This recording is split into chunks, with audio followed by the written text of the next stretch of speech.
Bonjour à toutes et à tous. Bonjour vous qui êtes ici rue des Carmes. Bonjour aux personnes qui sont en ligne. Alors notre format de midi est un peu différent de d'habitude parce qu'il y a deux intervenants, pas un seul. Donc je parlerai encore moins pour les laisser s'exprimer. Mais nous avons considéré que ce format était quand même adapté puisqu'il s'agit de parler de l'Atlas des Palestiniens qui est la 4e édition. Donc l'Atlas qui a été conçu à l'origine par Pierre Blanc, Jean-Paul Chagnolot, et il y avait un troisième, voilà, qui a participé à l'élaboration à l'origine. Oui. Première édition en 2011, une deuxième en 2014, une troisième en 2017.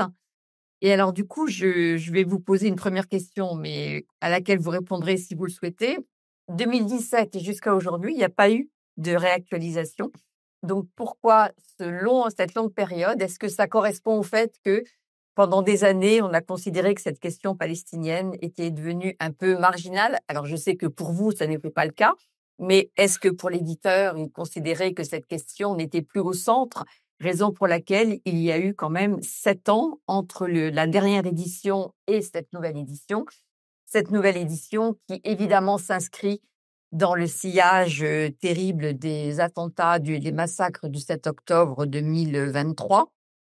Mais donc, je pense qu'il sera intéressant en 2-3 mots de savoir pourquoi donc il a fallu attendre toutes ces années avant une réactualisation, puisque en même temps, la situation sur le terrain des Palestiniens a continué à se dégrader, même s'il y a eu, j'allais dire, un coup d'accélérateur encore plus dramatique depuis le 7 octobre 2023.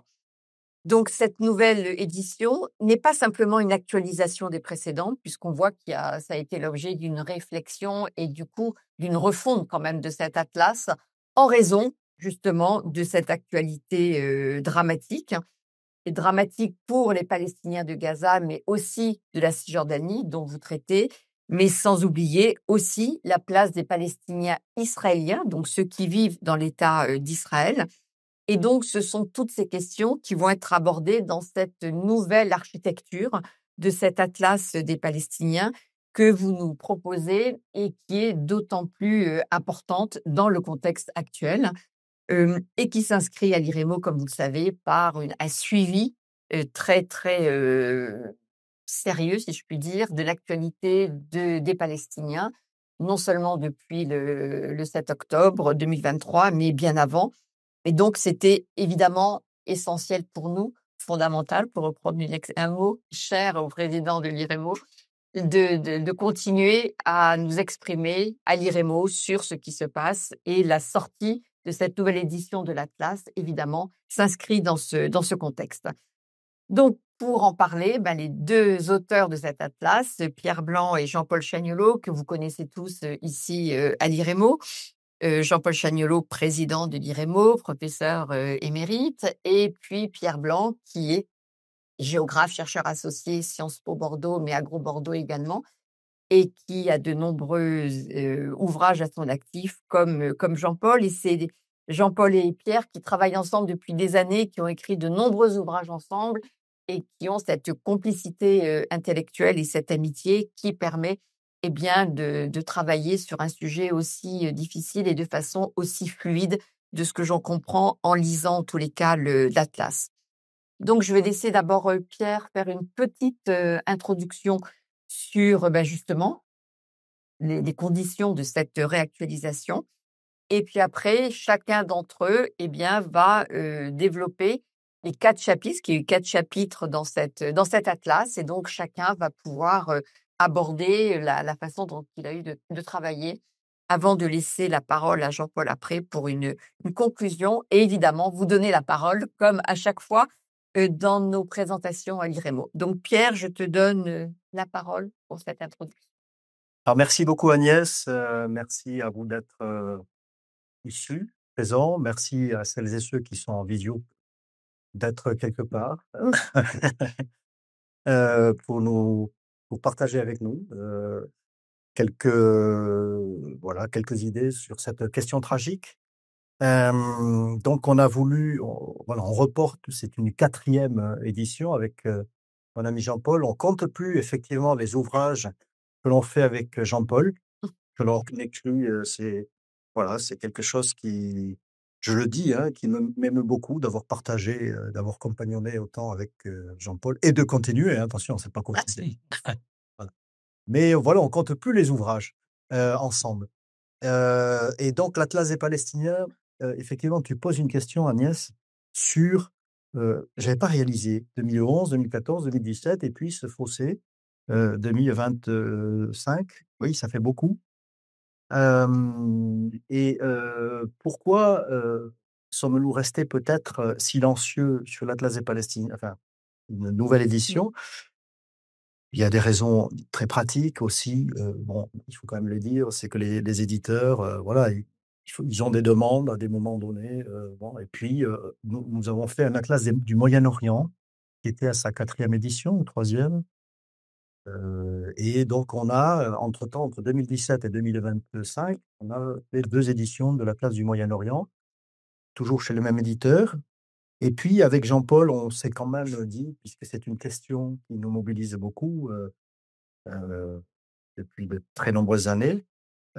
C'est un peu nous qui avons rappelé aux éditions que la question de Palestine, elle restait centrale, hein, avant avant même le 7 octobre.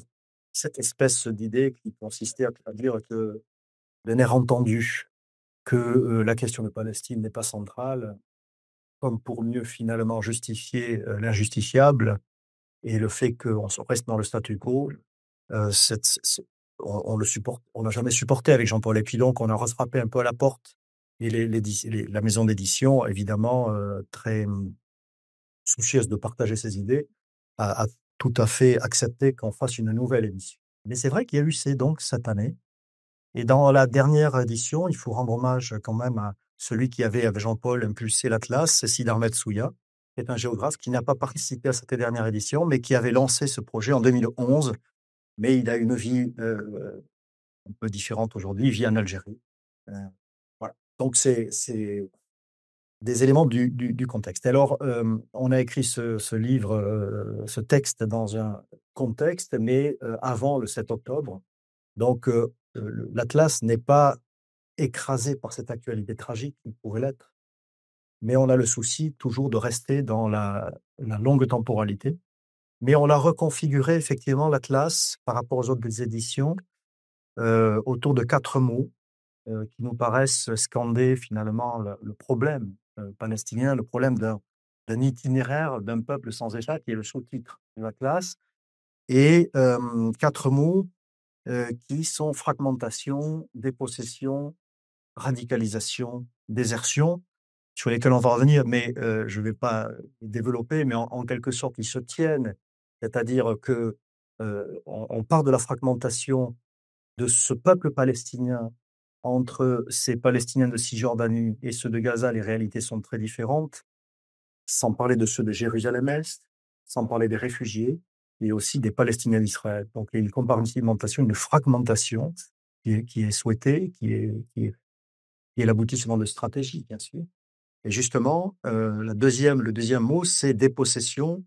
C'est toutes les stratégies de dépossession sur lesquelles on reviendra certainement, portées par l'État d'Israël, hein.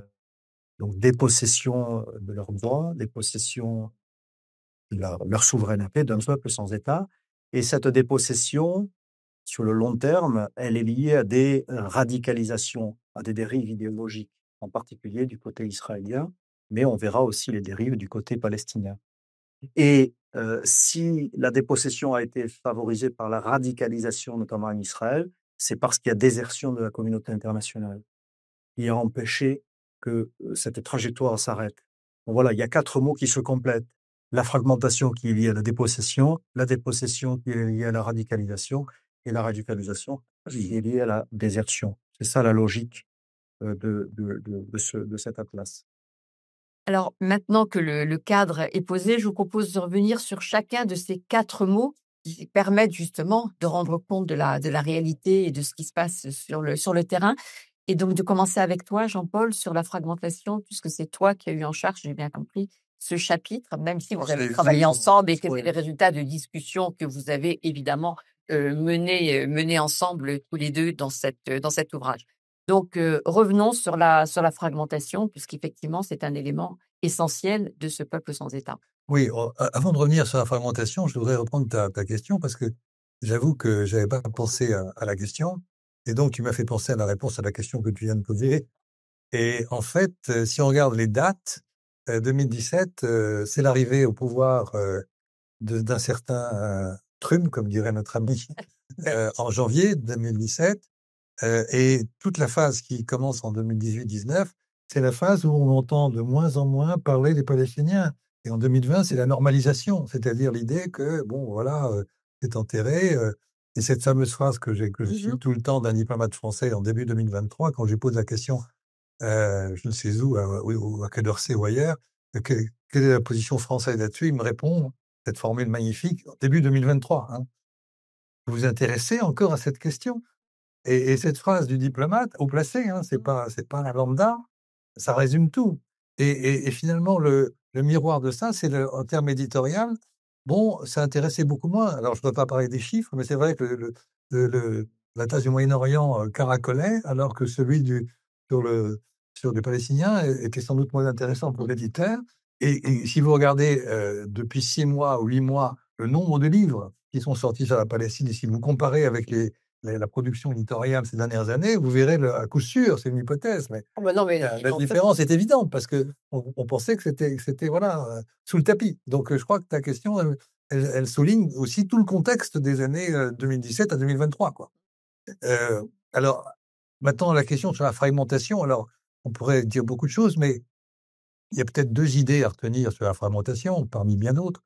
La première, c'est une fragmentation, territoriale et sociétale que chacun connaît et puis la seconde forme de fragmentation, donc qui croise plusieurs des mots, mais enfin, j'en dirais quelques remarques là-dessus, c'est une fragmentation idéologique et politique et cette double fragmentation, en quelque sorte, elle est constante. C'est ça qui est important. C'est-à-dire que quand on prend le problème, nous, avec Pierre, on prend le problème dès la fin du 19e siècle, c'est-à-dire vraiment, on est dans l'histoire longue, eh bien, cette fragmentation, aussi bien sociétale et territoriale que idéologique et politique, elle se retrouve dans des formes évidemment différentes. Mais on le voit bien. Alors, si je prends le premier point, la fragmentation sociétale et territoriale, si je prends l'époque, en quelques mots, du mandat britannique, là, il n'y a pas de fragmentation territoriale encore, mais il y a une fragmentation sociétale au sens où il y a une société palestinienne qui n'est pas forcément d'ailleurs palestinienne dans les années 1903-1905. C'est la grande question de savoir à quel moment on peut parler d'une nation palestinienne.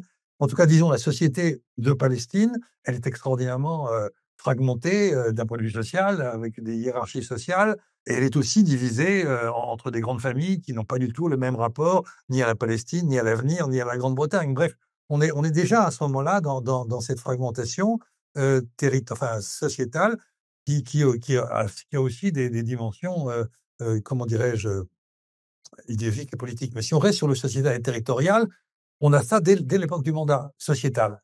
Et le territorial, la fragmentation territoriale, elle implose à partir évidemment de la guerre de 1948, où là, c'est une nation, une société qui éclate en plusieurs morceaux. Vous connaissez tous une partie des Palestiniens reste sous ce qui devient l'État d'Israël. Ils étaient 950 000, ils sont plus que 150 000.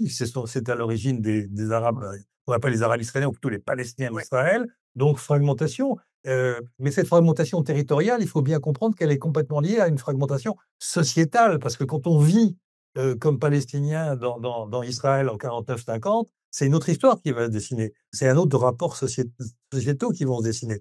Ensuite, il y a ceux qui sont réfugiés dans des camps, pris en charge par l'UNRWA. Et puis, vous avez aussi une troisième catégorie, chacun le sait, c'est ceux qui vont se retrouver non plus israéliens, malgré eux, ni dans sorte d'apatrides qui sont les réfugiés, mais aussi il y a ceux qui se retrouvent en territoire jordanien.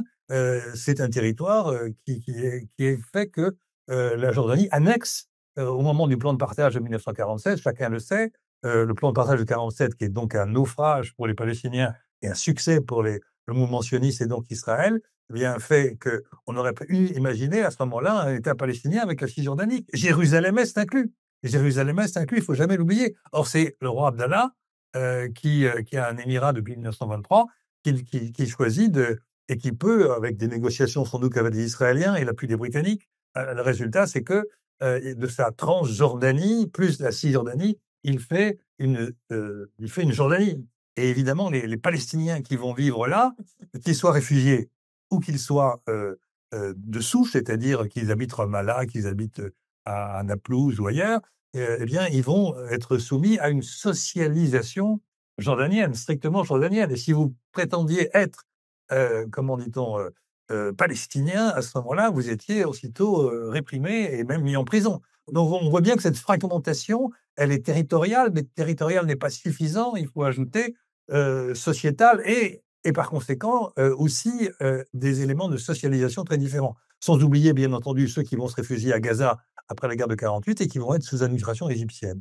Et ce destin, comment dirais-je, déchiré de la nation palestinienne en tant que telle, ça continue jusqu'à aujourd'hui, bien entendu, dans toutes les conditions possibles. Et c'est très important sur le plan aussi du rapport à soi-même, puisque si on prend le moment en 67 où il y a occupation des territoires de la Cisjordanie et de Gaza après la guerre de juin 67, eh bien, la question de l'identité palestinienne se pose en termes très différents. Elle se pose en termes très différents pour les gens de Gaza, qui toujours se sont sentis palestiniens dès 1948. Ils n'ont jamais abandonné ce rapport à eux-mêmes, puisque après tout, ils n'ont fait que quelques dizaines de kilomètres pour venir s'installer dans un pays qui n'en était pas un, qui était un bout de la Palestine, mais qui n'a pas conduit à une annexion comme ça s'est fait en Jordanie. Donc, il y avait une véritable identité et un terreau du nationalisme palestinien. Dès 48, dès 50 et en 67, ça se manifeste très vite, c'est-à-dire qu'il y a une résistance à Gaza qui est très forte contre l'occupation israélienne. Ça va durer des années avant qu'une réussisse à écraser cette résistance à Gaza. Alors qu'en Jordanie, enfin en Cisjordanie, c'est différent parce que une bonne partie des Jordaniens, des Palestiniens étaient Jordaniens et se sentaient Jordaniens. Il y a vraiment toute une construction qui se fait et juste, pour pas être trop long, une date. En 1972, en Cisjordanie, il y a des élections locales. Qui emporte les élections locales en 72 ? Ce sont les représentants des grandes familles jordaniennes qui sont dans l'allégeance au pouvoir jordanien. Il y a des élections tous les 4 ans, 76 nouvelles élections municipales. Qui emportent les élections ? Ce sont des nationalistes qui se réclament de l'OLP. Enfin, des nationalistes qui essaient de se... Après, c'est bien compliqué, je n'ai pas le temps de voir ça. Mais vous voyez, en fait de quelques années, après, au début des années 70, en Cisjordanie, on se sent palestinien. Voilà. Et donc, cette fragmentation, elle dure, mais elle a été dépassée avec l'occupation, évidemment, parce qu'avec l'occupation, il y a tout de même eu, évidemment, de multiples contacts qui ont pu se tisser, mais ça reste une fragmentation. Et puis, un dernier mot sur la fragmentation sociétale et territoriale, c'est évidemment très contemporain, c'est 2005, avec la prise du pouvoir par le Hamas, en 2007. Et là, il y a une cassure qui est terrible. Et c'est le premier volet. Puis un deuxième volet d'un mot, parce que je ne veux pas être trop long, on a 4 mots, j'en parle que d'un. Cette cassure, elle a évidemment des implications idéologiques et politiques. Et d'un mot, moi, ce qui me frappe, et ce qui est terrible pour les Palestiniens, c'est que cette fragmentation idéologique et politique, qui est liée à cette première fragmentation territoriale et sociétale, eh bien, elle traverse toute l'histoire de la Palestine depuis le début du XXe siècle, pour reprendre ça comme point de départ. C'est-à-dire un rapport à l'islam, une instrumentalisation de l'islam, l'islam politique, tout ça. Avec le Hamas aujourd'hui, c'est pas un moment de l'histoire. Ça a été toujours comme ça. Et puis, il y a l'aspect purement nationaliste du Fatah, et ces deux blocs ont toujours été présents avec plein de nuances, et en particulier, il y a eu une période où il y a eu une tentative d'unité, et cette unité, finalement, si on regarde l'histoire longue, est un peu une longue parenthèse. C'est l'Organisation de libération de la Palestine qui réussit à unifier. L'islam politique n'est pas dedans, mais à l'époque, l'islam politique était assez marginal.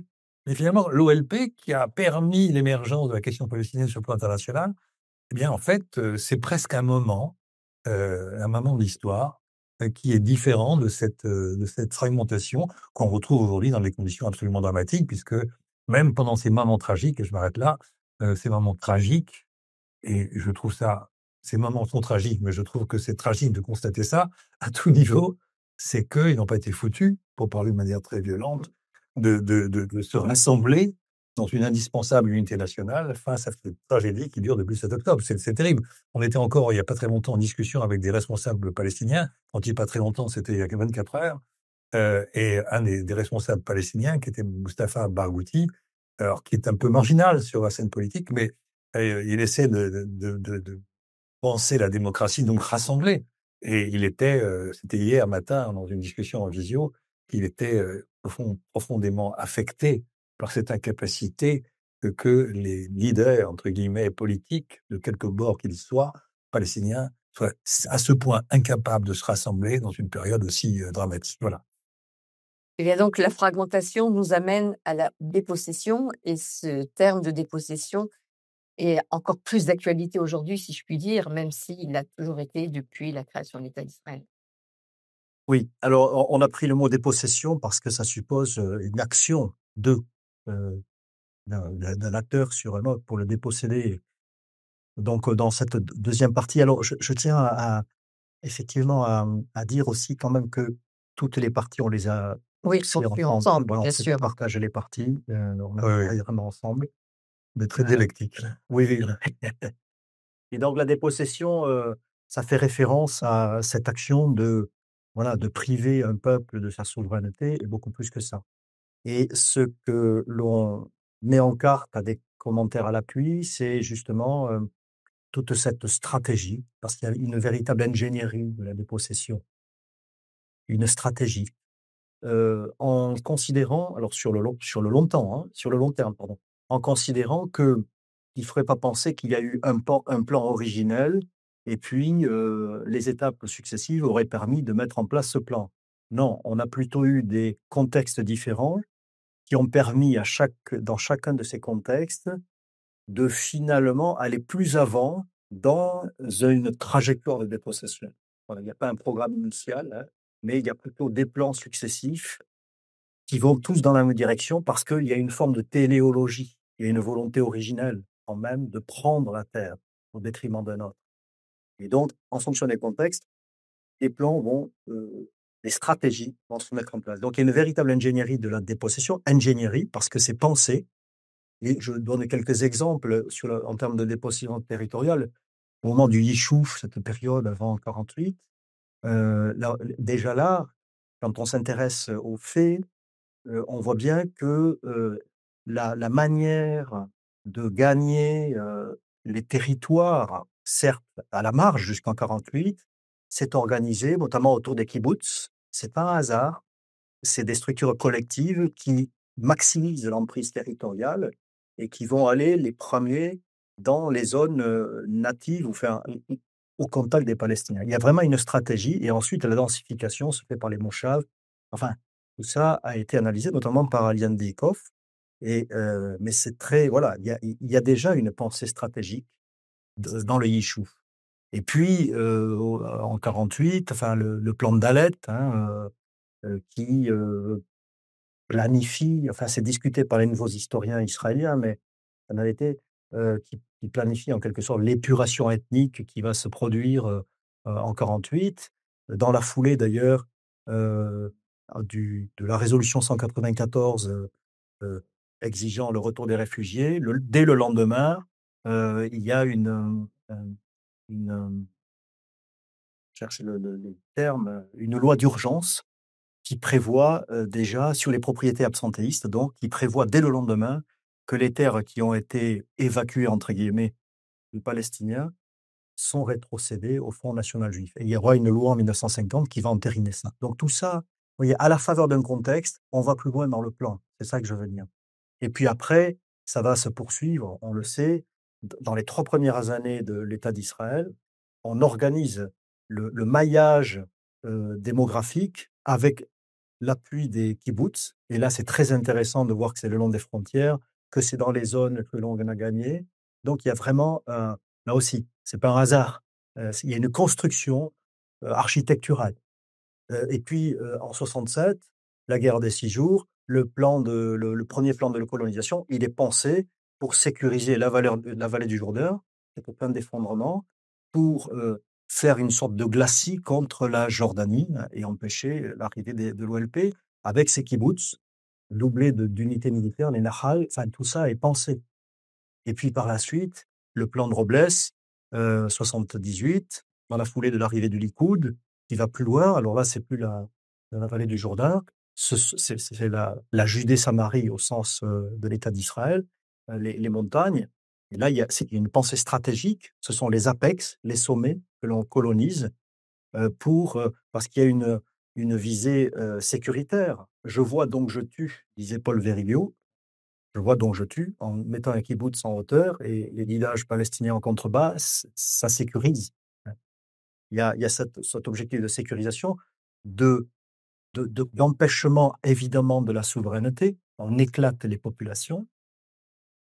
Et puis, il y a des travaux, notamment un architecte, Eyal Weizmann, qui montre qu'on va plus loin. C'est-à-dire que dans le plan de Robles, il y a une volonté aussi de pousser, de dévitaliser les communautés palestiniennes pour les pousser au départ.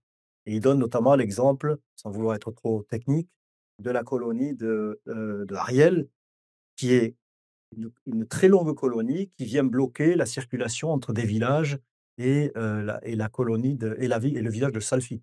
Voilà. Donc il y a toute une stratégie dans ce plan de Robles, et puis ça continuera. Le plan Seven Star en 1991 pour oblitérer la ligne verte. Voilà. Et ça n'a pas arrêté par la suite, et y compris dans le processus de paix. Là aussi, a posteriori, on peut comprendre qu'il y avait une stratégie. Les fameuses zones C qui auraient dû devenir des zones A, là, elles ne sont jamais devenues, c'était essentiellement les zones colonisées et dans lesquelles on voulait renforcer la colonisation. C'est peut-être pas tout à fait fortuit. Voilà. Donc il y a vraiment, vraiment une pensée territoriale, une stratégie, une ingénierie qui se déploie de façon continuelle. Et je ne vais pas entrer dans les détails parce qu'il faut lire la classe, hein, sinon on ne va pas tout vous raconter, mais il y a la dépossession du sol, du sous-sol, la question de l'eau. Là aussi, moi, je m'intéresse à cette question en particulier, mais pas seulement. Mais là aussi, il y a une ingénierie hydrologique très fine visant à organiser le prélèvement des eaux souterraines de Cisjordanie afin que les Palestiniens en prélèvent le moins possible pour que cette eau s'écoule au maximum vers Israël. Voilà. Dès 67, on interdit, enfin, ça passe, les eaux souterraines passent sous l'autorité de l'administration civile israélienne qui interdit les forages ou les nouveaux forages pour les Palestiniens, puis plus tard les quotas sur l'irrigation, puis plus tard on va envoyer la Mékorot pour assurer l'eau des colonies en Cisjordanie, mais la Mékorot va prélever de l'eau dans une nappe qui va vers le Jourdain. Donc, il n'est pas utile pour Israël. Enfin, tout ça est pensé. Mais il y a des cartes. Hein. Donc, c'est bien si vous êtes un peu frustré parce que vous irez voir les cartes sur le. Voilà.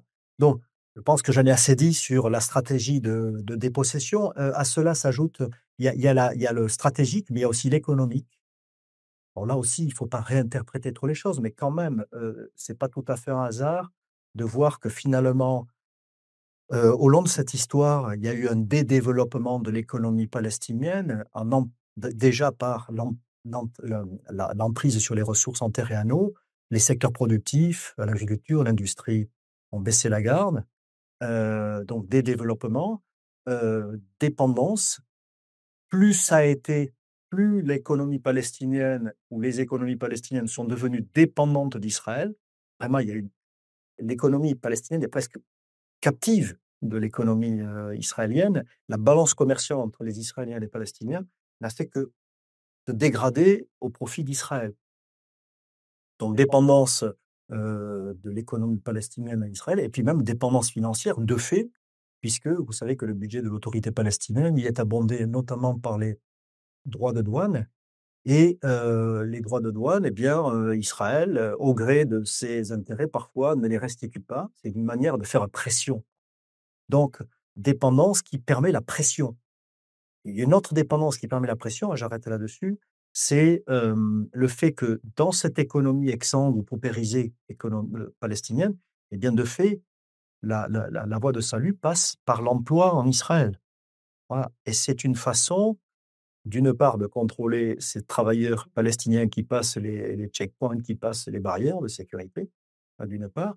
Et puis là aussi, on ferme le marché du travail israélien à la main-d'œuvre palestinienne au gré des intentions. Voilà. Donc des développements et dépendances qui nuisent évidemment à la souveraineté palestinienne. Voilà. Donc on est dans une dépossession qui est, qui est pensée. Qui est pensée. Voilà. Je pense que j'en ai Ouais, bah, assez dit. alors Et j'ajouterai, pardon, il y a pardon, deux mots, un mot, il y a il y a le stratégique, il y a l'économique et il y a le démographique. Et là, on a introduit de nouveaux éléments. Pour donner à voir, on fait une comparaison entre la démographie dans les années. Je regarde Jean-Paul parce que ça lui tenait à cœur et il me regarde avec autorité. Non, non, Je ne peux pas se dire n'importe quoi. je Mais regarde sur là, une approche un peu diachronique, rapide sur la politique nataliste pendant le Yishuv, il y avait une intention nataliste avec un taux de natalité supérieur aux diasporas. Youssef Kourbache a montré cela. Et aujourd'hui encore, il y a une politique nataliste, en particulier en Cisjordanie, dans les zones C. Voilà. Donc il y a ça aussi. Voilà. merci pour ce chapitre sur la dépossession. Et effectivement, ce qui est très intéressant dans cet atlas, ce sont toutes les cartes, tous les graphiques qui vraiment donnent à comprendre de façon très claire les cartes. Moi, je les trouve absolument remarquables, d'une grande clarté, et pas simplement les cartes. Merci. Non, non, mais c'est vrai. Et tous les graphiques qui permettent à chaque fois, sur chaque page, vous verrez, qui vraiment permet de bien comprendre. Et maintenant, on va passer à un autre chapitre qui est la désertion, puisque cette dépossession se fait aussi parce qu'il y a une désertion de la communauté internationale qui laisse faire, parce que tous les phénomènes, tous les processus que tu viens de décrire, en fait, quiconque regardait la situation dès le début se rendait compte de cela. Alors, il y a une période où il y a eu les fameux accords de paix, donc une volonté de la communauté internationale de s'impliquer un peu plus dans ce qu'il se passe, mais on voit bien quand même que globalement, il y a un abandon par la communauté internationale face à cette réalité sur le terrain, à cette dépossession que vous décrivez très très bien. Et donc, qu'est-ce qu'on peut dire sur cette désertion et qu'on voit, je vais dire, encore plus, là encore aujourd'hui. J'ai l'impression que tout ce à quoi on assiste maintenant depuis le 7 octobre est accentué et révèle de façon tellement évidente toutes ces stratégies qui étaient à l'œuvre, alors qu'on observait quand on travaillait sur cette question. Mais aujourd'hui, elles sont tellement évidentes et comme si c'était l'aboutissement de toutes ces stratégies finalement qui sont à l'œuvre depuis maintenant des dizaines d'années. Oui, je crois que on a hésité, on a mis le mot désertion, mais on a hésité, Pierre et moi, entre démission et désertion. On aurait pu mettre aussi démission, enfin, ouais, c'était le même sens. Je ne sais plus pourquoi finalement on a adopté le terme de désertion, tout en disant peut-être, je ne sais pas. En tout cas, c'est un peu la même idée, c'est-à-dire que comme vient de le dire Agnès, la communauté internationale n'est pas intervenue alors qu'elle aurait dû le faire d'un point de vue vraiment théorique et dans un monde idéal, hein, dans le monde du petit prince, voilà, mais pas forcément dans le monde réel. Alors bon, ce qui est important aussi, c'est de voir, comme tu viens de le dire, je ne fais que prolonger ce que ta remarque, tes remarques, c'est la continuité. C'est-à-dire que quel que soit le thème que je vais prendre, il y a la continuité, avec l'exception sans doute des quelques années d'Oslo et encore les premières années. Continuité, ça veut dire que si je prends par exemple le monde arabe, les pays arabes, bon, les États arabes, bon, c'est pas qu'ils n'ont pas soutenu la question palestinienne, ils l'ont toujours instrumentalisée. Et l'exemple le plus évident et le premier de ces exemples, ça a été au moment de la guerre de 1948. J'ai évoqué ça tout à l'heure. Lorsqu'il y a eu le plan de partage de 1947, Israël, enfin les forces israéliennes de défense, après l'indépendance, c'est-à-dire la proclamation d'indépendance du 14 mai 48, vont prendre des territoires, mais ne vont pas prendre ni Jérusalem-Est, ni donc tout ce qui est devenu la Cisjordanie. Donc ce territoire-là, de même que Gaza, qui était sous contrôle égyptien après la guerre, aurait pu devenir un État palestinien, avec, j'insiste beaucoup là-dessus parce qu'on l'oublie, avec Jérusalem-Est, c'est-à-dire avec les lieux saints dont on parle tant. Or ça a été un premier exemple. Le roi Abdallah, c'était pas son problème. Et d'ailleurs, il est mort assassiné par des Palestiniens quelques mois plus tard. Donc ça, c'est un exemple. Ensuite, Ensuite, autre exemple très, très évident, c'est lorsque l'Égypte décide de se lancer dans des accords de paix après la guerre de 67, après la guerre de 73.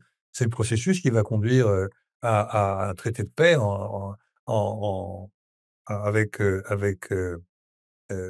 Israël. Et donc, les Égyptiens vont évidemment choisir ce qui est au fond logique, quoi, leur intérêt national. Et donc, ils font un traité de paix en 1979 et ça permet à Israël, ça a beaucoup de conséquences parce que la chronologie est intéressante. Le traité de paix, c'est en mars 1979, mais ensuite, les troupes israéliennes ne vont partir complètement du Sinaï que en l'été, à l'été 82, au début 82.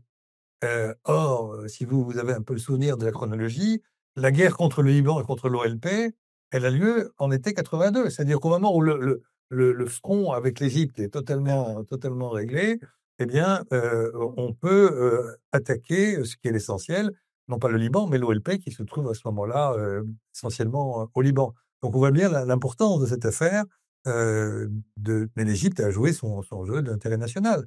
La Jordanie, en 1994, va aussi signer un traité de paix, mais le traité de paix qui, là, s'instaure dans des conditions différentes parce que nous sommes dans le processus d'Oslo. Et donc, les Jordaniens ont attendu ou profité, je ne sais pas, on pourrait longuement discuter de ça, du moment où il y avait peut-être une paix avec les Palestiniens pour eux-mêmes faire la paix avec Israël.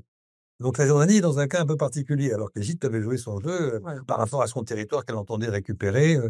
Après la guerre de 67 où ils avaient perdu le Sinaï. Et la guerre de 73 qui avait été le moment de l'enclenchement par la force et par la guerre d'un processus diplomatique. Donc voilà pour ces exemples évidents. Et si je prends la période actuelle, bon, en 2020, il y a un processus de normalisation où les Émirats arabes unis, le Bahreïn, alors je ne parle pas du Soudan parce que c'est un cas un peu à part, et puis le Maroc quand même. Le Maroc, qui alors là aussi le Maroc c'est très particulier parce que le Maroc c'est un pays qui a des relations, depuis toujours avec Israël, par la communauté juive, hein. C'est sans doute la plus importante des communautés en Israël que la communauté d'origine marocaine et c'est vrai qu'il y a des liens très forts, donc ça serait toute une discussion, hein. En tout cas, le fait est que le Maroc, en jouant évidemment sur ce que Trump lui a permis d'avoir, c'est-à-dire la reconnaissance de la souveraineté sur le Sahara marocain et pas l'espagnol, ni occidental.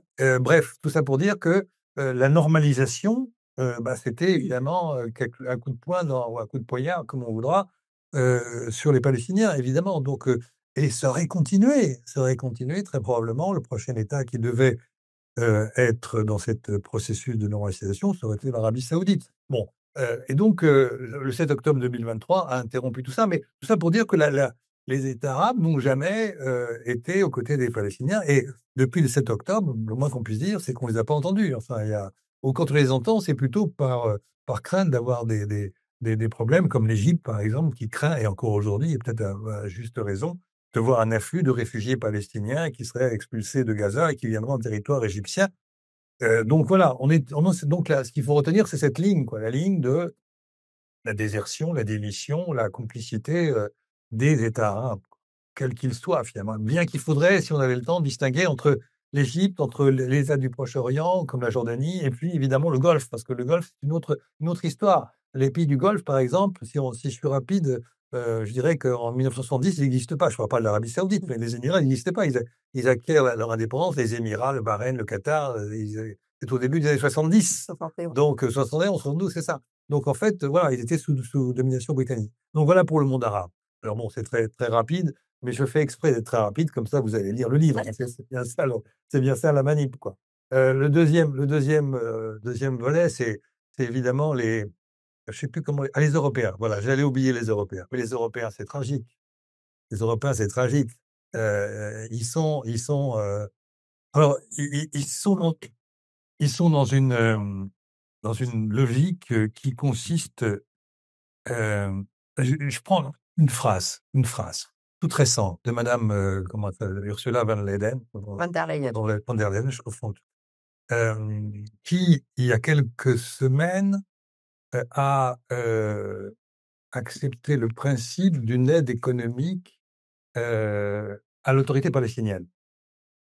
Et il publie un communiqué extraordinaire.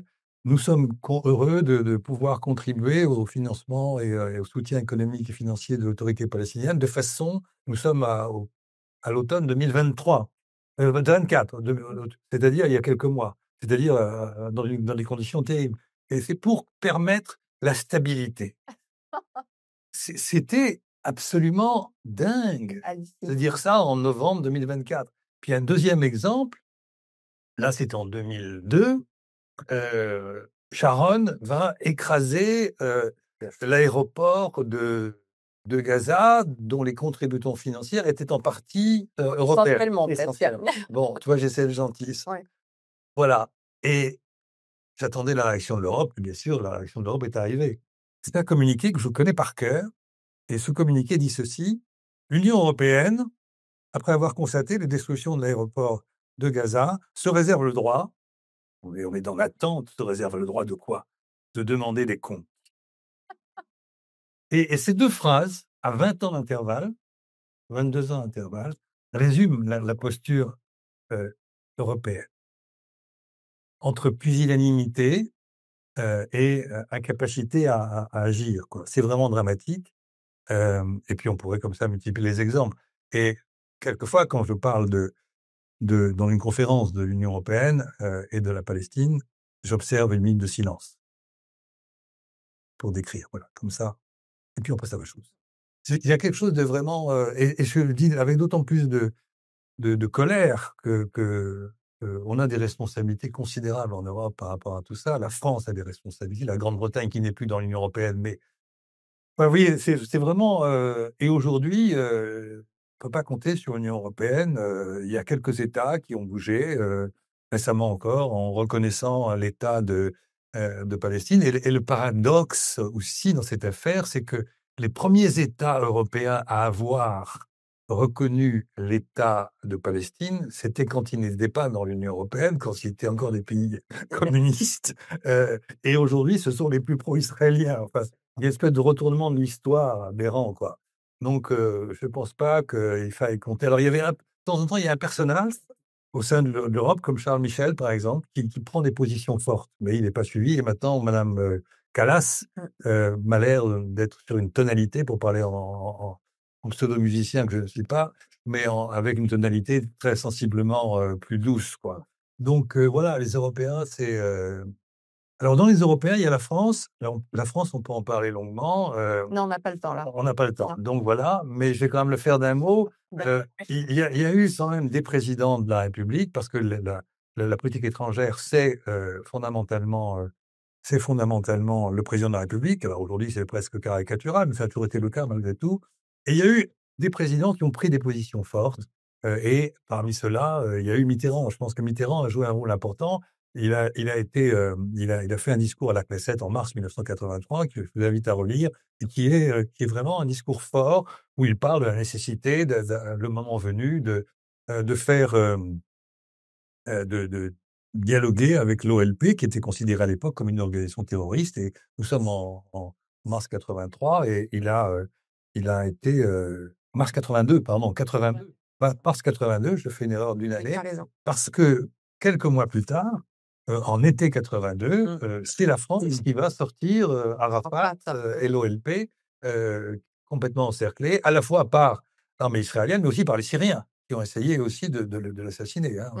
Donc voilà, on a eu Mitterrand, on a eu Chirac aussi, donc il y a eu des présidents qui ont pris des positions fortes. Pour Macron, je vous laisse apprécier. Quant à, il y avait aussi avant Macron, il y avait, attendez, François Hollande. Ça me revient maintenant. Sarkozy aussi. Ça me revient, François Hollande. Et François Hollande, le hasard a fait que j'étais à la Knesset le jour de son discours, et c'était il y a 10 ans, 11 ans maintenant. Et c'était de l'eau tiède, quoi, par rapport à, si vous lui comparez avec le discours de Mitterrand. Donc voilà, alors qu'est-ce que va faire Macron? Alors, on fera une conférence là-dessus plus tard. Oui. Et puis, qui j'oublie dans le Les États-Unis. ben, il reste les États-Unis. Alors, les États-Unis, si vous voulez, c'est très facile, parce qu'on a mis un indéfectible soutien, et le seul qui a bougé un peu, mais il a fait que bouger en parole, c'était Obama. Il a quand même lancé des initiatives, mais il n'a jamais été au bout. Et il a été au bout d'un texte qu'il faut avoir à l'esprit, qu'il faut connaître, c'est la résolution qui est adoptée grâce aux États-Unis, qui est la résolution 2334, qui a lieu le 23 décembre 2016, c'est-à-dire quelques jours avant l'arrivée de Trump. Et cette résolution, il faut la connaître, 2334 du 23 décembre 2016, qui dit tout, et les Américains ne l'ont pas voté, mais ils l'ont laissé passer. Et c'est comme un testament de l'administration Obama, avec un personnage, John Kerry, qui, quelques jours après, a fait une conférence de presse que j'avais enregistrée à l'époque et qui était remarquable et qui analysait parfaitement la situation et ce qu'il fallait faire. Seulement, voilà, John Kerry, on devait être donc, c'était le 23, donc on devait être 30 décembre ou chose comme ça. Et c'était un testament politique. Et après arrive Trump, qui évidemment, on ne sait même pas lire une résolution. Donc, mais aujourd'hui, on est au-delà, et j'ai lu une phrase, je crois que on est au-delà de ce qu'on pouvait imaginer, quoi. C'est plus du soutien, c'est beaucoup plus que ça. C'est beaucoup plus que ça parce que nous sommes on va dépasser les bornes. L'idée simplement, parce que vous avez tous suivi l'actualité, mais ça s'inscrit là aussi dans cette longue histoire, l'idée qu'un président des États-Unis puisse dire qu'il faut non pas déplacer, je ne veux pas de ce mot, mais déporter, c'est ça le mot juste, déporter les Palestiniens de Gaza, et après tout laisser faire aussi les déportations, comme ça s'est fait récemment en Cisjordanie, en vidant les camps palestiniens de Karem, de Jenin, de Nour Shams. Voilà, on en est là. Donc on a là, dans la discussion, on y reviendra, mais on est au-delà de tout. C'est-à-dire que le droit international est complètement bafoué, et les droits humains les plus élémentaires sont complètement ignorés. Et là, les États-Unis jouent un rôle majeur. C'est plus du soutien indéfectible, c'est beaucoup plus que ça, beaucoup plus grave que ça, et ça touche aussi bien au-delà du Proche-Orient, quoi. Voilà, c'était bref. Très bref. Merci beaucoup, Jean-Paul. Donc, il y a un quatrième mot dont on va parler, qui est la radicalisation, les radicalisations. Alors moi, du coup, j'ai une question, parce que je vais reprendre la première phrase de ce chapitre, où vous dites: la dépossession des territoires que nous venons d'aborder est le résultat d'une radicalisation, celle du sionisme. Mais est-ce que c'est pas l'inverse? Est-ce que c'est pas... Et donc, je voudrais quand même, à partir de cette expression de la radicalisation, que tu nous dises si cette dépossession n'est pas le résultat d'une radicalisation ou l'inverse. Dans le choix de dépossession, de radicalisation, pardon, effectivement, tu pointes. Merci d'avoir posé cette question. Donc, je ne serai pas bref. Jean-Paul, qui prétend avoir été bref. Bref quand même. Au bout d'une heure, c'est bref. Non, parce que ta question est intéressante. Donc, radicalisation, c'est l'idée que il y a quand même une trajectoire idéologique qui fait passer le sionisme d'un projet d'émancipation, c'est un mot qu'on avait choisi dans un autre livre sur Israël, d'émancipation finalement, d'émancipation pour se soustraire à la violence, au mépris que les Juifs subissaient en Europe, et c'est dans ce contexte, je ne vais pas reprendre ça, qu'est né le sionisme. Donc c'était un projet d'émancipation, et aujourd'hui, plus d'un siècle après, on est dans une brutale exclusion de l'autre. Donc il y a une véritable radicalisation de ça, de cela, mais ce visage radicalisé se révèle au fur et à mesure du temps. C'est ça l'idée d'un processus de radicalisation. Alors, si cette espèce de dévoilement, d'apocalypse au sens grec, enfin de révélation, la révélation de ce visage radical, il se fait effectivement dans une temporalité d'un siècle, avec des jalons dont euh, je peux en citer quelques-uns. C'est, si on reprend par exemple le Yishuv, ce moment avant 48, on avait là 4 figures politiques. Je pense à Martin Buber, qui était partisan d'un Brit Shalom, hein, le bloc de la paix, pardon, l'Alliance pour la paix. Brit Shalom, c'est l'Alliance pour la paix, qui voulait une Palestine judéo-arabe. À côté de ça, vous aviez Ben Gurion, donc avec une Palestine gagnée par le travail, les travaillistes, mais avec une position plus ferme que les partisans d'une Palestine judéo-arabe. À sa droite, vous aviez Jabotinsky, qui lui était pour le grand Israël, au-delà du Jourdain, hein. Et puis, vous aviez un petit courant très marginal de sionistes religieux avec Abraham Kook. Voilà. Je crois que c'est intéressant de situer ces 4 figures pour voir comment on va aller vers, finalement, aujourd'hui, celle qui domine, ce sont les héritiers de Jabotinsky, donc la droite des travaillistes, et les héritiers d'Abraham Cook, alors avec des figures très extrémistes aujourd'hui. Tous les sionistes religieux ne peuvent pas être réduits à cette figure-là, mais il doit en avoir quand même cette radicalisation, c'est Bezalel Smotrich. Bon. Donc vous aviez ces 4 blocs, plus ou moins importants. Le bloc central des travaillistes était le plus important. Et en 1948, avec la création de l'État d'Israël, le projet de Martin Buber, qui était soutenu par Einstein et d'autres, a disparu. L'État binational dont on reparle aujourd'hui, mais je ne crois pas vraiment, il a été disqualifié par la mort même de ce projet de l'État judéo. Et les travaillistes ont dominé dans le paysage. Donc cet acteur central qui avait une finalité nationaliste en utilisant des moyens socialistes. C'est Ziv Sternel, Ziv Sternel qui parle, voilà, le travaillisme sioniste, la finalité, c'était la nation, le moyen, c'était le socialisme, avec le kibbutz. Ben Gurion arrive pétri de ses idéaux marxistes ou socialisants, et les Ashkénazes qui sont arrivés sont plutôt pétris de ces idéaux. Donc c'est la domination, la prééminence idéologique des travaillistes, qui était floue sur le rapport avec les Arabes de Palestine. Plus que Jabotinsky. Jabotinsky, c'était un dur. Mais en même temps, ils ont porté les kibbutz.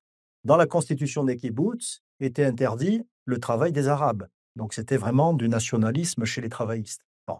Mais ce courant a dominé jusqu'en 1977, avec des associations. Voilà. Donc il y a déjà une première radicalisation, puisque, encore une fois, ceux qui étaient partisans d'une Palestine binationale ont disparu. Radicalisation avec les travaillistes, mais bien inférieure par rapport à ce qui va se passer ensuite. 77, c'est la victoire du Likoud aux élections présidentielles, législatives, pardon, doublée avec les sionistes religieux. Alors, d'abord, le Likoud, s'il a progressé, c'est parce qu'il y avait usure des travaillistes qui étaient installés au pouvoir depuis 1948. La guerre presque perdue en 1973, qui avait disqualifié les travaillistes. Et puis, des changements dans la société en Israël, intéressant. C'est-à-dire qu'après l'arrivée des Ashkénazes pendant le Yishuv, puis en 1948, eh bien, sont arrivés les Misraïm des pays arabes, qui n'étaient pas dans les grandes villes développées comme Tel Aviv, Haïfa, Jérusalem, qui se sont retrouvés dans des villes en développement, beaucoup plus marginalisées. Et ces Misraïm pauvres, finalement, se sont sentis disqualifiés par les Ashkénazes qui tenaient le pouvoir politique et économique. Et donc, ils ont voté pour la droite, Likoud, voilà, le vote des pauvres. Et donc, ils sont montés et flanqués des sionistes religieux qui, eux, ont aussi beaucoup progressé, les héritiers d'Abraham Kook, dont je vous ai parlé, ils ont beaucoup progressé à partir de 67, justement, en ce sens que en 67, le fait de saisir Jérusalem-Est, les murs des lamentations, mais aussi Hébron, avec le tombeau des patriarches, eh bien, pour ces sionistes religieux, les temps messianiques étaient en train de s'ouvrir. Comment il s'appelait j'ai un trou, ça c'est l'âge qui avance. Le fondateur du Gush Emonim, bon bref, je vais le retrouver. Nous ne cherchons pas à faire venir les temps messianiques, ce sont les temps messianiques qui viennent. Moshe Levinger. Bien, Voilà. ouais. Donc, ces sionistes religieux voient que l'avantage pris par Israël confirme que c'est une volonté de Dieu. Donc, les sionistes religieux progressent, le Likoud progresse, et c'est leur alliance qui gagne les élections. Et cette prééminence idéologique va perdurer. Certes, 92, les travaillistes reviendront. Certes, 99 ou 18 avec Barak reviendront. Et puis, il y aura une petite parenthèse Olmert plus tard, même si, voilà. Mais de fait, il y a une hégémonie de la droite et de la droite religieuse, qu'on qualifierait aujourd'hui d'extrême droite. Il y a une hégémonie politique en Israël qui qui explique pourquoi on a été toujours plus avant dans la dépossession territoriale. Pourquoi on a toujours mis en place des plans qui visaient à déposséder toujours plus les Palestiniens, parce que c'était lié à cette radicalisation idéologique.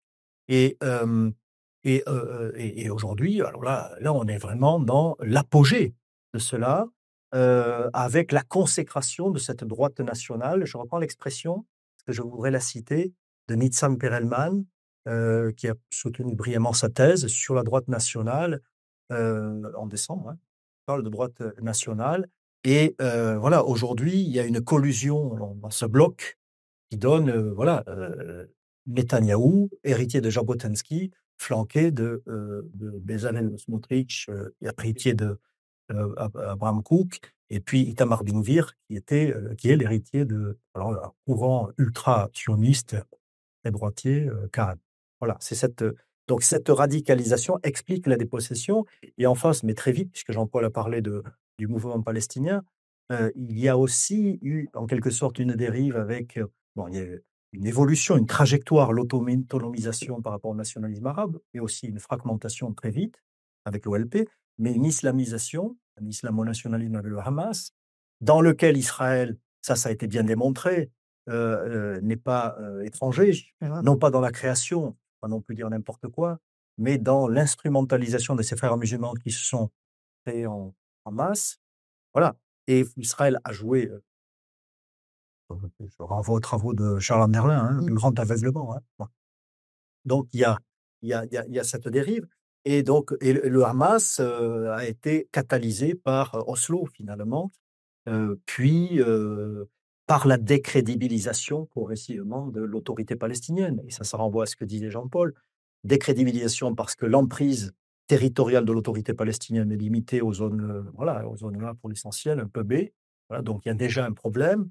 Les moyens limités de l'autorité palestinienne, un budget qui est conditionné par les droits de douane, etc. Bon, ça c'est un problème. Mais aussi l'autorité palestinienne qui s'est décrédibilisée par elle-même et qui va produire cette montée aux extrêmes par la corruption et la dérive autoritaire, il faut le dire aussi.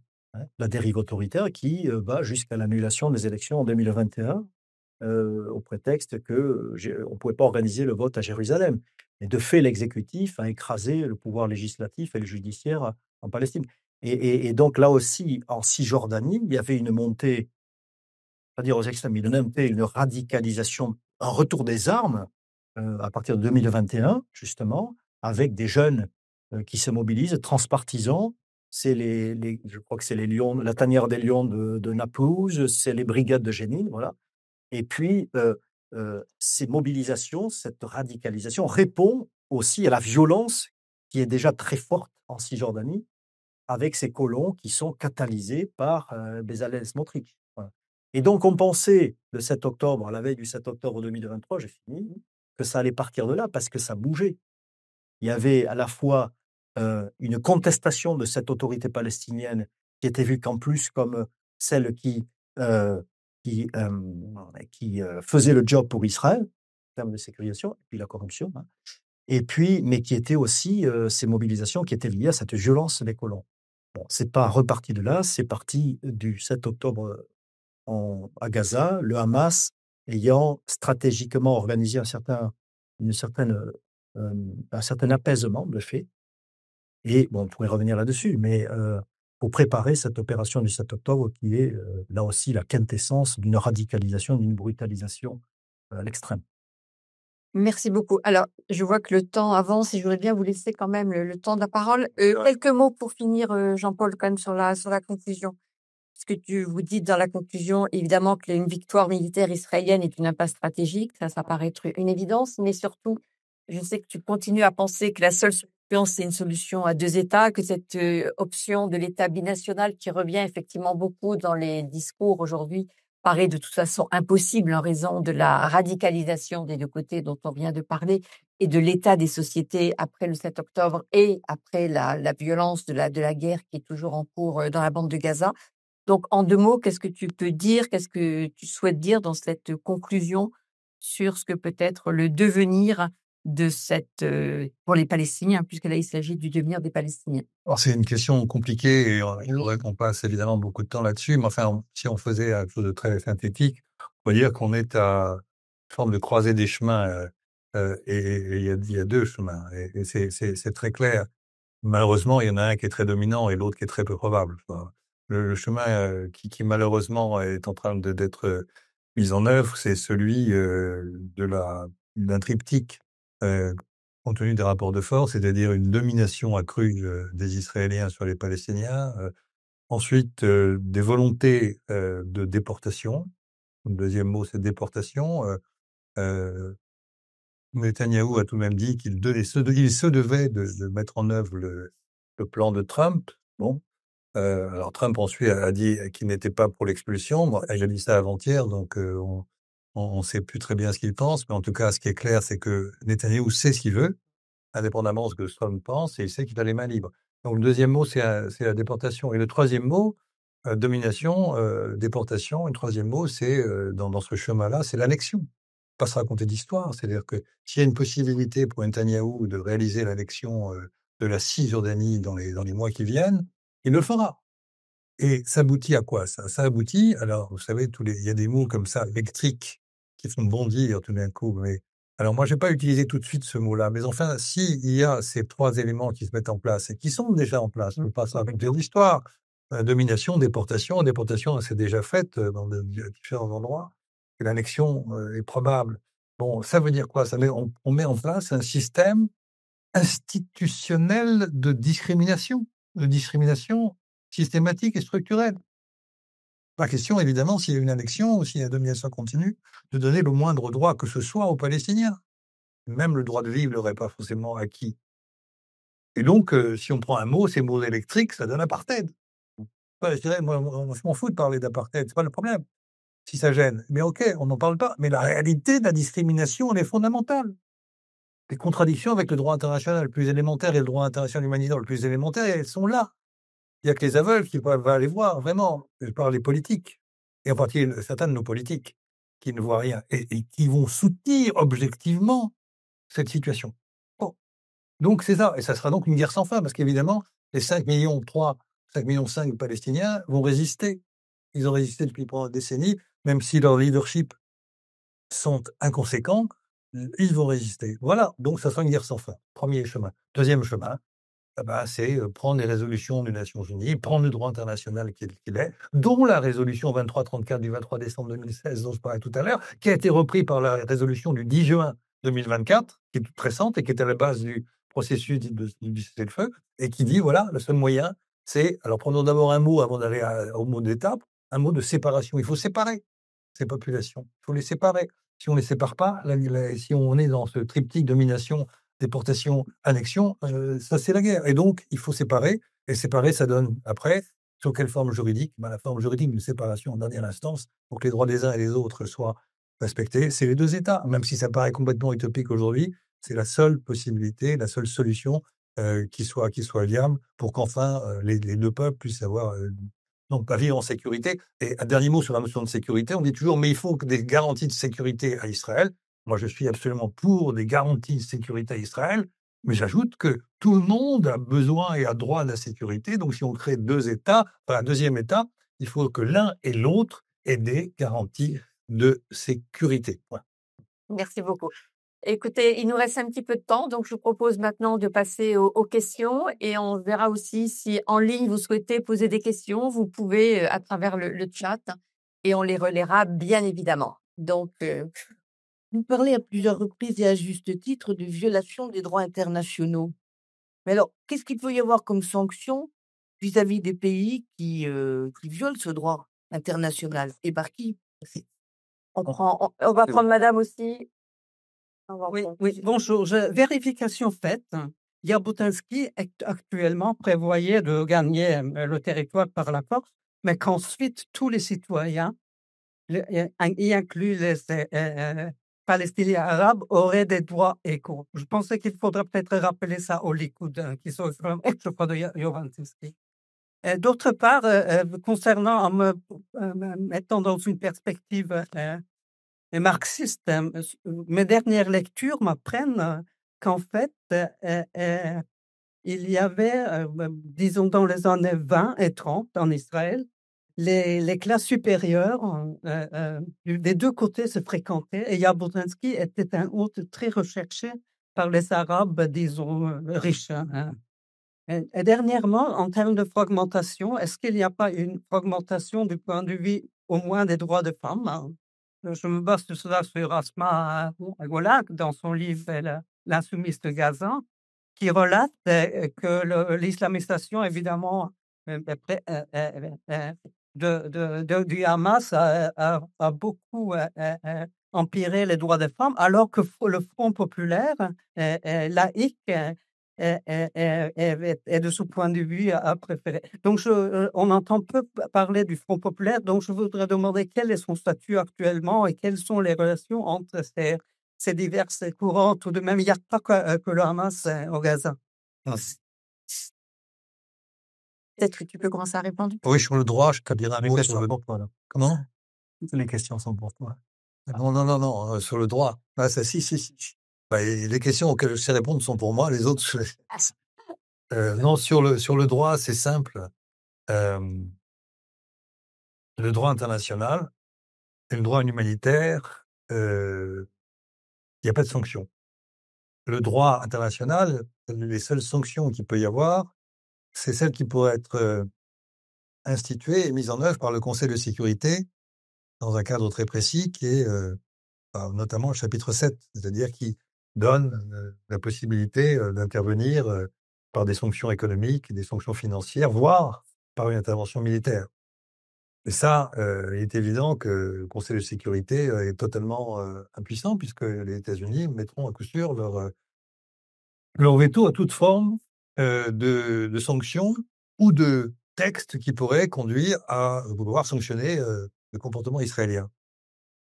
Sur le plan du droit international humanitaire, jusqu'à il y a quelques années, il n'y avait aucune sanction possible. Or aujourd'hui, depuis la création, à laquelle je tiens beaucoup, moi, de la Cour pénale internationale, il y a des sanctions possibles. Et ce n'est pas des sanctions d'État, ce n'est pas une condamnation d'un État, ce sont des condamnations individuelles, c'est-à-dire des responsables, quel que soit leur statut, y compris, bien entendu, être chef de gouvernement, ministre des Affaires étrangères ou chef d'État. La Cour pénale internationale a émis un mandat d'arrêt, comme vous le savez, contre Netanyahou et contre Galland, son ministre des Affaires étrangères. Non, la défense. Défense, pardon. Et dans les deux cas, c'est pour des crimes de guerre et crimes contre l'humanité. Et la règle de la CPI, la règle absolue, c'est que, eh bien, lorsqu'un mandat d'arrêt est lancé, eh bien, dès lors que ces personnages viennent sur le territoire d'un État partie au statut de Rome, c'est-à-dire membre de la CPI, eh bien, ils doivent l'arrêter. En gros, ça représente aujourd'hui 125 États, et la plupart, enfin, tous les pays européens sont membres. Donc, ça veut dire que si Netanyahou ou Galland vient en France, en Belgique ou ailleurs, il doit être arrêté et transféré à La Haye, comme vient de l'être, dans des conditions assez surprenantes. L'ancien président des Philippines, Duterte qui a mené une campagne absolument terrible, mortifère, contre les trafiquants de drogue, en donnant l'ordre à ses troupes, je dis troupes au sens large, c'est-à-dire la police, l'armée, mais aussi des troupes paramilitaires, d'assassiner carrément les gens. Et il se trouve que Duterte était jusque-là plus ou moins protégé par le pouvoir, qui est maintenant tenu par Marcos, mais sa fille était vice-présidente. Donc vous pouvez penser qu'il ne serait pas... Et comme il y a eu un clash très fort entre le clan Marcos et le clan Duterte, eh bien, Duterte vient d'être arrêté, et aussitôt, il était arrêté à Manille, et aussitôt transféré à La Haye, et il est aujourd'hui donc détenu à La Haye en attente d'un procès. Ben, ça, c'est un bon exemple. C'est un bon exemple. On ne s'y attendait pas pour les raisons que j'évoquais. Et il y a aussi Poutine, qui est aussi... Alors là, c'est une autre affaire, parce que c'est d'une instrumentalisation, mais tout de même, comment est-ce qu'on va faire pour arrêter Poutine? Mais en tout cas, voilà la réponse à la question. C'est-à-dire que si les Européens, on va revenir aux Européens, étaient un tant soit peu cohérents, ils arrêteraient Netanyahou et Galland, puisqu'il y avait aussi les mandats d'arrêt lancés contre Chinois, contre Dave. Et puis oui, mais juste le problème dans la réponse que tu viens de faire, je me permets, c'est que déjà les Allemands et les Français ont dit que si Netanyahou venait sur le territoire, il ne serait pas arrêté. Donc, et donc, qu'en est-il? Alors que normalement, ces deux pays sont signataires, donc So what? Qu'est-ce qui va se Alors, passer? et là-dessus, alors c'est un vaste débat, mais d'abord, c'est une violation. Ils sont en contradiction avec leurs engagements internationaux. Et la jurisprudence là-dessus est extrêmement claire. Et quand il y a la jurisprudence, c'est la jurisprudence de la CPI elle-même. Parce qu'il y a eu un cas comme ça très concret il y a quelques mois, c'est lorsque Poutine est arrivé en Mongolie. Absolument. Et la CPI a pris une position en disant la Mongolie, etc., a tort de faire ça. Enfin bon, ils ont condamné la Mongolie sans qu'il y ait une sanction particulière, parce que c'était une position comme ça, mais tout de même. Donc nous sommes en contradiction avec nos obligations. Mais il n'empêche qu'il restera, parce qu'il ne faut pas oublier que ces crimes-là sont imprescriptibles. Donc aujourd'hui, c'est comme ça, mais dans 5 ans, dans 10 ans, il pourra être arrêté comme le sont, par exemple, des génocidaires rwandais qui sont arrêtés 30 ans plus tard. Donc, si vous voulez, c'est un scandale juridique et politique, parce qu'en plus, ils ont habillé ça, on ne va pas entrer dans les détails, mais ils ont habillé ça d'un point de vue juridique en disant oui, mais on ne peut pas arrêter un chef d'État en exercice. C'est un contresens. Et vous n'avez qu'à lire le traité de Rome, c'est très clair. Donc, nous sommes en contradiction avec le traité de Rome. On n'est pas en conformité avec nos engagements. Voilà. Donc, mais il n'empêche que ça va continuer. Et puis, j'ajoute un dernier point, je ne vais pas aller trop loin, mais c'est un sujet que j'aime bien. La Cour peut se retourner contre les dirigeants français ou allemands pour entrave à la justice. Et à ce moment-là, ils peuvent écoper de plusieurs années de prison. Et sur la deuxième question, sur Gaza, le Front populaire, hein. Mais merci pour la question, mais je n'ai pas forcément une réponse pertinente. Mais l'intérêt de rencontrer des personnes, c'est de repartir avec des questions. Enfin, je ne vais pas m'en sortir comme ça. Poser la question, la fragmentation. Non, mais la gauche a disparu. Oui, c'est ça. On peut dire quand même que sur cette longue trajectoire, cette gauche qui a été quand même très dynamique en Palestine, avec le Front populaire de libération de la Palestine, le FDLP aussi, qu'il ne faut pas perdre de vue. Voilà, mais de fait, c'est un véritable effondrement qui n'est pas spécifique à la Palestine. Hein. C'est un sujet mondial, de fait. Hein. C'est la décrue, l'involution des gauches dans le monde. Donc, c'est un phénomène plus général. Donc, la Palestine n'est pas une exception dans cette trajectoire. Ça, c'est la première chose que je peux dire. Deuxièmement, bon, il est très difficile de savoir l'état des opinions. Il y a des sondages, certes, mais il n'y a pas d'élection depuis longtemps. Je termine, si vous voulez, simplement. Alors, vous pointez du doigt, et c'est très intéressant aussi, sur l'autre fragmentation, c'est-à-dire les femmes aujourd'hui en Palestine. Oui, c'est une dimension qui est abordée, c'est-à-dire la violence, les violences conjugales qu'elles subissent. Faut-il s'étonner, c'est pas pour justifier, hein, faut-il s'étonner de cet état de la société palestinienne qui était l'une des plus, j'aime pas le terme évolué, mais le plus abouti au Moyen-Orient, où les femmes avaient un statut supérieur à d'autres sociétés. Cette dégradation du statut des femmes, je pense qu'elle a quand même largement quelque chose à voir, au-delà du Hamas, hein, mais certainement que l'islamo-nationalisme n'est pas étranger à cette déconsidération, mais la brutalisation de la société, la paupérisation, ne peuvent qu'aller dans le sens de cette dégradation du statut des femmes. Et quand je dis attention à la paupérisation, je ne veux pas essentialiser les pauvres en disant les pauvres sont brutaux avec les femmes. C'est pas ça que je veux dire. Mais quand même, la brutalisation, la paupérisation, j'avais suivi ça en Égypte, il y a une dégradation également liée à la paupérisation. Hein, voilà. Donc, il faut le resituer dans la trajectoire. Ahmed, je crois qu'il y a des questions en ligne. Hein.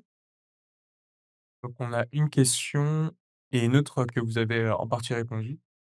Je me trompe ou bien dans la démission ou désertion, vous n'avez pas dit un mot de l'ONU, première question. Et deuxième question, quelle est la perspective selon vous pour la conférence ONU des 2 et 4 juin et surtout de la résolution forte de l'AG ONU du 18 septembre 2024 qui donne 12 mois pour mettre fin à l'occupation et à la complicité des États. Voilà. C'est pour toi, ça. C'est pour l'ONU d'abord. C'est par rapport à la résolution de l'ONU Qui dit pour qu'il faut 12 mois pour mettre fin à l'occupation. Qu'est-ce qui peut se de 12 passer mois. Sur l'ONU, je pense que j'en ai pas parlé parce que On n'avait pas beaucoup de temps, mais surtout, quand on parle de l'ONU, il faut simplement regarder ce que c'est. L'ONU, c'est la résultante de politique des États, pointe à la ligne. C'est pas une organisation supranationale. Et l'ONU, c'est soit des avis consultatifs de l'Assemblée générale, c'est-à-dire qu'ils n'ont qu'une portée en termes d'efficacité, en termes d'opérationnalité. C'est important, c'est même très important, bien sûr, mais malheureusement, ça ne conduit pas à d'opérationnalité. Et le Conseil de sécurité, comme son nom l'indique, qui, lui, a davantage de pouvoir pour assurer la sécurité, il est bloqué.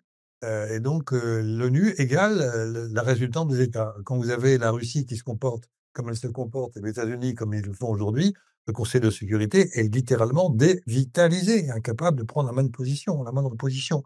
Quant à la résolution de juin 2024, c'est ça? Septembre, je crois. De l'Assemblée générale, à ce moment. Ouais. Oui, mais c'est ce que je viens de dire. C'est-à-dire que c'est d'ailleurs très, très symptomatique. C'est-à-dire quand le Conseil de sécurité est bloqué, on se tourne vers l'Assemblée générale. Et c'est important. Et quelquefois, ça on l'oublie complètement, l'Assemblée générale peut avoir une capacité opérationnelle. C'est arrivé, par exemple, au moment de la guerre de Corée. Mais dans ce cas-là, c'était parce que les Américains étaient d'accord. Sans ça, c'est plus compliqué. Mais donc, l'Assemblée générale peut dire ce qu'elle veut, et elle dit des choses très bien. Elle exprime l'opinion d'une très large majorité du monde, mais malheureusement, donc, elle dit qu'il faut arrêter la colonisation et tout ça, et l'occupation. Mais tout ça, malheureusement, n'a aucune capacité d'opérationnalité. Et puis, à côté des Nations Unies, je n'ai pas parlé non plus de la Cour internationale de justice, qui est l'institution judiciaire des Nations Unies, et la CIJ, pour le coup, a, dans son avis de juillet 2024, c'est tout récent, a très clairement rappelé le droit international en disant que la colonisation est illicite, mais surtout et aussi que l'occupation est illicite. C'est-à-dire, c'est extrêmement clair. Du point de vue juridique, c'est la CIJ qui dit ça, pas plus tard qu'il y a quelques mois. C'est illicite, ça veut dire que et la CIJ demandait l'évacuation. C'est pas une assemblée générale, malheureusement. La CIJ, une fois qu'elle a prononcé son arrêt, la Sanavi en l'occurrence, bon, malheureusement, qui va la mettre en œuvre, qui va l'appliquer? Est-ce qu'il y a... Oui, monsieur. Oui, bonjour. Merci pour cette nouvelle édition de l'Atlas. Je pense que c'est un outil de travail absolument indispensable pour quiconque travaille sur ces questions. Je me disais d'ailleurs en le lisant que vous pourriez tout à fait en conserver l'architecture en l'augmentant, finalement, en faisant un ouvrage peut-être beaucoup plus ambitieux. Parce que j'ai l'impression que vous avez été un petit peu bridé par les 2 pages à chaque fois, peut-être, qu'il y aurait possibilité de faire un ouvrage en conservant absolument ces chapitres-là, quelque chose de plus gros. Moi, je suis frappé par le titre, c'est l'Atlas des Palestiniens et non pas l'Atlas de la Palestine. Donc, c'est un ouvrage historique et anthropologique puisque la Palestine aujourd'hui est un peuple sans terre et donc c'est un retournement de l'histoire extraordinaire finalement. Aujourd'hui, vous avez mis le drapeau palestinien alors que ce peuple a un drapeau mais n'a pas de pays. Et cet atlas permet de répondre à la question comment en est-on arrivé là? Et c'est ça la question. Comment en est-on arrivé là? Concernant l'ONU, je pense que c'est important quand même, cette résolution du 18 septembre 2024, parce que c'est la première fois quand même qu'on dit à l'État d'Israël, vous avez 1 an pour faire partir les colons au-delà de la ligne verte de 67.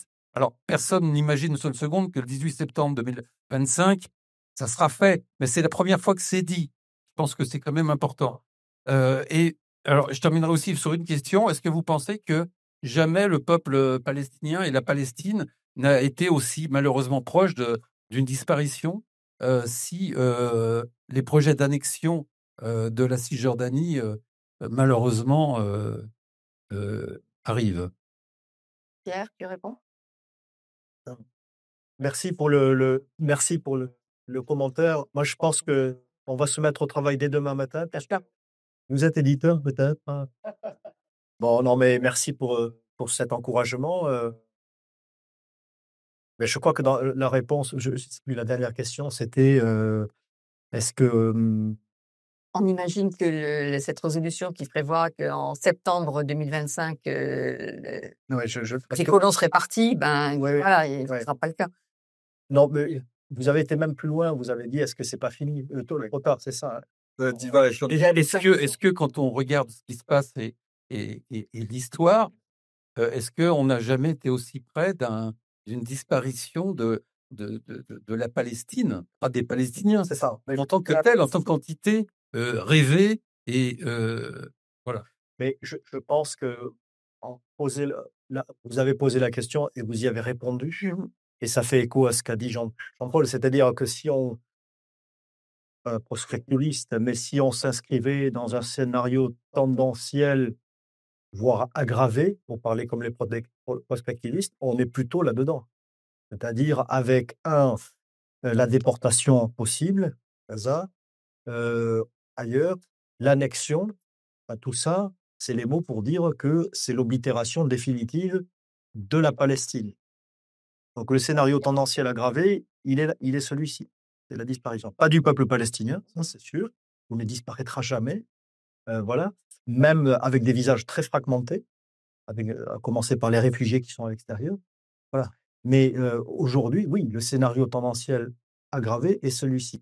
Et en plus, là aussi, si on fait un peu le prospectiviste, oui, le prospectiviste, dans les prospectives, les scénarios, on essaie de voir quels sont les acteurs qui peuvent nous sortir de ces scénarios tendanciels ou tendanciels aggravés. Aujourd'hui, les acteurs qui nous permettraient de bifurquer vers autre chose que ce scénario tendanciel aggravé, bien force est d'admettre que s'ils sont là, ils ne comptent pas beaucoup. Je ne vais pas reprendre tout ce qu'a dit Jean-Paul. Les Américains, évidemment, s'il y a bien un pays qui avait la clé, c'est les États-Unis. C'est pas avec Donald Trump que. Alors là, c'est pour ça que je pense qu'on va un peu aller vers ce scénario tendanciel aggravé. On a tout pour y aller. Donc, tout. Voilà. Pardon de terminer là-dessus, mais Jean-Paul veut répondre parce que là, je pense qu'il y a un élément de. Non, c'est juste sur le mot jamais. En fait, si vous prenez la séquence 48-67, les Palestiniens avaient disparu complètement. Juste, il faut rappeler ça. Et quand vous regardez la première résolution sur le sujet après l'occupation, c'est-à-dire après, donc en novembre 67, la fameuse résolution 242 de novembre 1967, eh bien, essayez de voir s'il y a simplement le mot palestinien. Pas du tout. Il y a la question de l'échange de territoire, du retrait des troupes israéliennes, et il y a ensuite, dans un deuxième temps, l'idée de trouver une juste solution au problème des réfugiés. Point. Il n'y a pas de réfugiés palestiniens. Il n'y avait même pas le mot.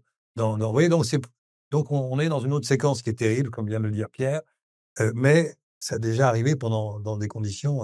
Et ce qui a été extraordinaire, c'est que justement, l'organisation, pas que Arafat, qu'il y a eu des acteurs, pour reprendre ce que disait Pierre, il y a eu des acteurs palestiniens, et c'est ça le problème aussi aujourd'hui, c'est qu'il n'y a pas d'acteurs palestiniens qui, dans cette configuration, pendant 20 ans, où ça avait complètement disparu, le mot même n'existait pas, on parlait de conflit israélo-arabe, donc on ne parlait pas du tout de conflit israélo-palestinien, hein. Eh bien, ça a surgi grâce à des personnages comme Arafat et ensuite l'OLP créé en 64. Voilà, donc juste par rapport à jamais. Donc si c'est déjà arrivé, pire encore. Il y a encore il nous reste quelques minutes, oui. Alors, on va prendre 2 questions.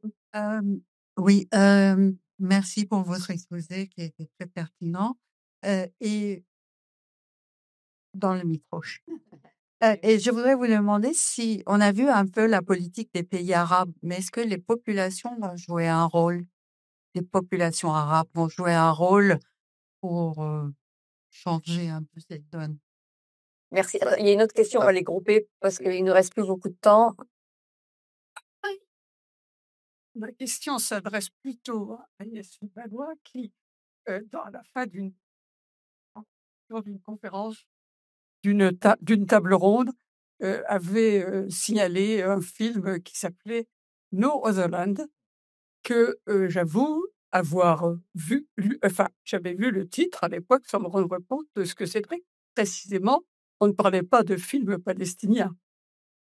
Alors, je suis donc allée même avec mon petit-fils et je trouvais bien intéressant d'avoir ce témoignage donc palestinien, d'avoir un témoignage sur un Palestinien de Cisjordanie qui était, qui était, comment dire, éclissé en somme, ou en tout cas Bref, et avec son père, donc il y avait 2 générations qui étaient concernées et je me suis aperçue après que ce film avait été sélectionné et avait même reçu en tant que documentaire un prix dans un documentaire par un Palestinien au Norvège.